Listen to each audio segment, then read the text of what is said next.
عنہ کی مکمل تاریخ۔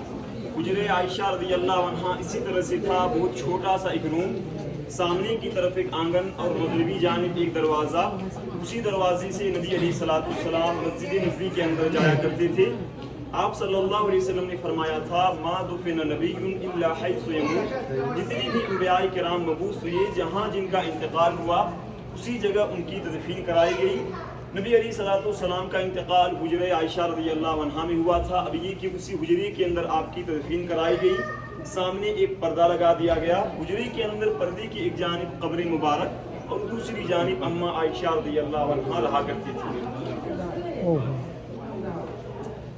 اس کے بعد دیکھیے سن 13 ہجری میں خلیفہ اول سیدنا ابو بکر صدیق رضی اللہ عنہ کا انتقال ہوا، ان کی بھی تدفین اسی حجرے کے اندر کرائی گئی۔ حضرت ابو بکر رضی اللہ عنہ کے انتقال کے بعد پردے کو تھوڑا سا پیچھے کی طرف ہٹا لیا گیا اور پردے کے اس باقی حصے کو حضرت عائشہ رضی اللہ عنہا نے اپنے لیے خاص کر رکھا تھا۔ انہوں نے کہا تھا کہ کبھی میرا انتقال ہوا تو مجھے اسی حجرے کے اندر دفنایا جائے، لیکن ہوا یہ کہ جب حضرت عمر رضی اللہ عنہ کی شہادت کا وقت قریب ہوا تو انہوں نے حضرت عائشہ رضی اللہ عنہا سے گزارش کی کہ میرے انتقال کے بعد مجھے اسی حجرے کے اندر میرے دونوں ساتھیوں کے ساتھ دفنایا جائے۔ چنانچہ ایسا ہی ہوا، جب ان کی شہادت واقع ہوئی، ان کا انتقال ہوا تو ان کی بھی تدفین اسی حجرے کے اندر کرائی گئی۔ ان کے انتقال کے بعد پردے کو ہٹا لیا گیا اور پردے کی جگہ ایک مستقل دیوار تعمیر کرائی گئی۔ دونوں دیواروں کے درمیان یہ جو چھوٹی سی جگہ ہے یہ صرف 1.25 میٹر ہے، اور اسی جگہ اماں عائشہ رضی اللہ عنہا نے اپنی زندگی کا 35 سال گزارا تھا۔ کھڑکی نظر آ رہی ہے، لوگ کبھی کبھی آتے حضرت عائشہ رضی اللہ عنہا سے اجازت طلب کرتے اور یہاں آ کر سلام پیش کرتی، لیکن جب لوگوں کا رش ہونے لگا، آنے جانے والوں کی تعداد زیادہ ہونے لگی تو یہ کھڑکی اب بند کر دی گئی۔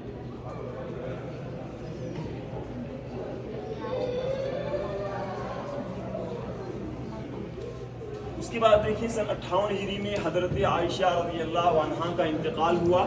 بقیع الغرقد، جسے ہمارے یہاں عموماً جنت البقیع کہتے ہیں، وہاں ان کی تدفین کرائی گئی۔ حجرے کے اندر جو ایک دروازہ تھا اب اس دروازے کو مستقل طور پر بند کر دیا گیا۔ سن 58 ہجری سے لے کر سن 88 ہجری تقریباً 30 سالوں تک یہ حجرہ اسی شکل میں باقی رہا، اس کے اندر کوئی تبدیلی نہیں آئی۔ اس کے بعد سن 88 ہجری میں ولید بن عبد الملک رحمۃ اللہ علیہ نے مسجد نبوی کی توسیع کرائی، جس کے نتیجے میں یہ علاقہ مسجد نبوی کے اندر شامل ہو گیا، اور اس طرح سے انہوں نے نئی مسجد تعمیر کی جس کا کل رقبہ تھا 6440 اسکوائر میٹر۔ دیکھیں انہوں نے حجرے کے اندر جو کچی دیواریں تھیں ان دیواروں کو توڑ کر یہاں کالے پتھروں کی مضبوط قسم کی دیواریں تعمیر کرائی، اور یہ سارا کام اس وقت کے گورنر عمر بن عبدالعزیز رحمہ اللہ کی نگرانی میں ہو رہا تھا۔ یہاں کے علماء کرام کا اس وقت ایک متفقہ فیصلہ تھا کہ آنگن کی جگہ ایک اضافی مثلث دیوار تعمیر کرائی جائے تاکہ آگے چل کر کوئی اس حجرے کو قبلہ نہ سمجھے اور یہاں کھڑے ہو کر حجرے کی طرف رخ کر کے کوئی نماز ادا نہ کر سکے۔ نبی علیہ الصلوۃ والسلام نے دعا کی تھی، اللہم لا تجعل قبری وثنا یعبد، اے اللہ تو میری قبر کو عبادت گاہ نہ بنانا۔ اسی دعا کو سامنے رکھ کر آنگن کی جگہ یہ اضافی دیوار تعمیر کرائی گئی۔ اب آپ دیکھیں گے یہ جو حجرہ ہے اسی شکل میں ہے، اب ان دیواروں میں نہ کھڑکی ہے نہ دروازہ ہے۔ سن 886 ہجری سے لے کر اب تک 550 سالوں میں نہ اس حجرے کے اندر کوئی جا سکا ہے اور نہ جانے کے لیے اب کوئی گنجائش باقی ہے۔ اس کی چاروں سائڈ جالی یا پھر یہ گریل لگائی گئی ہے، اور اسی کے اوپر ہے گنبد خضرا۔ گنبد خضرا یا پھر وہ گرین کلر کا گنبد، اسے پہلی دفعہ کس نے تعمیر کرایا اسے ہم آگے دیکھیں گے۔ چلیے وہاں تشریف لے جائیں اور اسی ترتیب کے ساتھ وہاں بھی کھڑے ہو جائیں، ٹھیک ہے؟ اسے کھڑا ہونا بیٹا، جین سے ایک طرف آ جائیں، لے لیجیے بس بیٹا دھیان سے چلو، اور جانے دیں ادھر سے جانے دو، تم ادھر ہو جائے بھائی، اور جیسے کھڑے تھے ویسے کھڑا ہوں گا۔ ہاں ہاں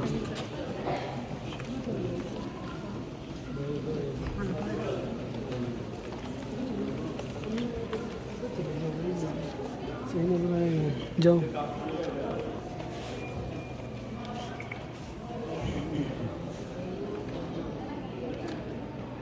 دیکھیے یہاں اسکرین کے اندر سن 886 ہجری کہتے ہیں کہ سن 886 ہجری میں مسجد نبوی کے اندر آگ لگی.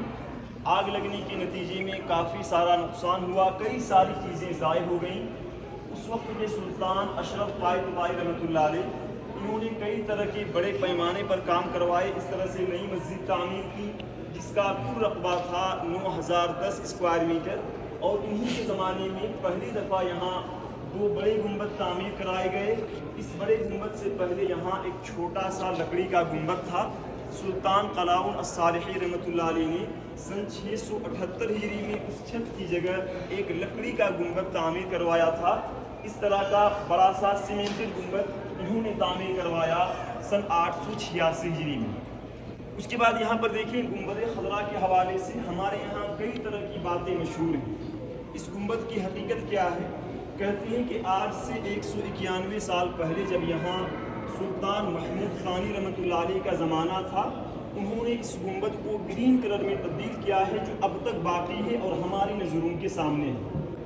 اسی طرح گرین کلر سے پہلے یہ جزاکم اللہ خیر, گرین کلر سے پہلے یہ بلو تھا. سن 1233 ہجری سے لے کر 1253 تقریباً 20 سالوں تک یہ بلو تھا. اور اس سے پہلے یہ سفید تھا. سن 888 ہجری سے لے کر 1233 تقریباً 345 سال تک یہ سفید تھا. اس سے پہلے جیسا کہ عرض کیا گیا ایک لکڑی کا گنبد تھا. کل ملا جلا کر نتیجہ یہ ہے کہ اگر ہم اس گنبد کی بات کریں تو 550 سال پہلے یہاں کوئی گنبد نہیں تھا. اور اگر اس کے گرین کلر کی بات کی جائے تو یہ زیادہ سے زیادہ 190 سال کی بات ہے. اس کے بعد دیکھیں یہاں دوسرا گنبد. جب آپ سلام پیش کرنے جاتے ہیں تو آپ کے دائیں جانب ایک محراب آتا ہے. وہ جگہ حضرت عثمان غنی رضی اللہ عنہ کی امامت کی جگہ تھی اور اسی کے اوپر یہ چھوٹا سا گنبد تعمیر کیا گیا ہے. اس لیے اس محراب کو قبۃ المحراب کہتے ہیں, یعنی گنبدوں والا محراب. اس کے بعد سلطان عبد المجید العثمانی رحمۃ اللہ علیہ کا زمانہ آیا. انہوں نے اس طرح سے تعمیری کام کروائے اور یہ سلطنت عثمانیہ کے زمانے میں سن 1265 ہجری میں آخری کام ہوا تھا, جو کہ اس کا کل رقبہ تھا 10,303 اسکوائر میٹر. اب اس کے بعد ہی سعودی حکومت کا زمانہ. جب یہاں سعودی حکومت قائم ہوئی تو ان کے زمانے میں کس طرح سے تعمیری کام ہوئے اسی میں انشاءاللہ آگے دیکھیں.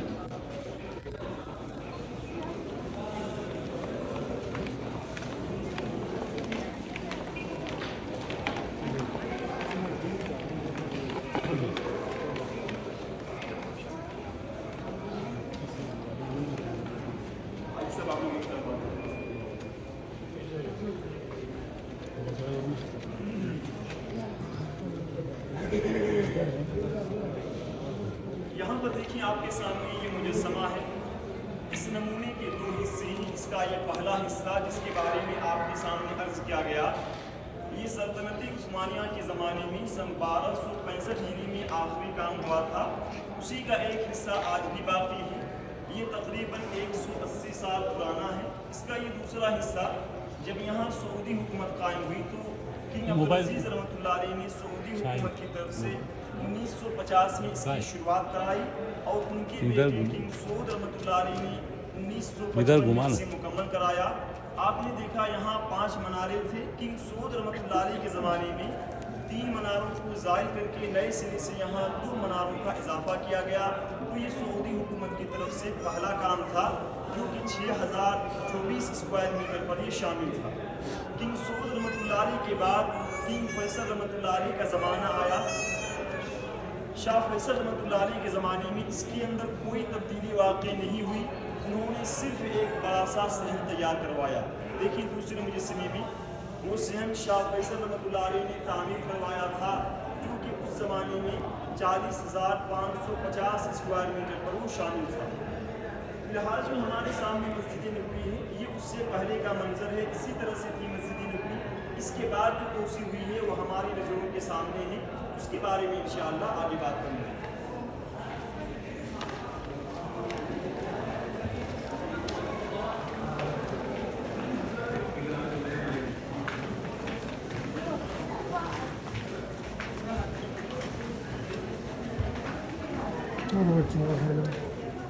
عائشہ ابھی ایسی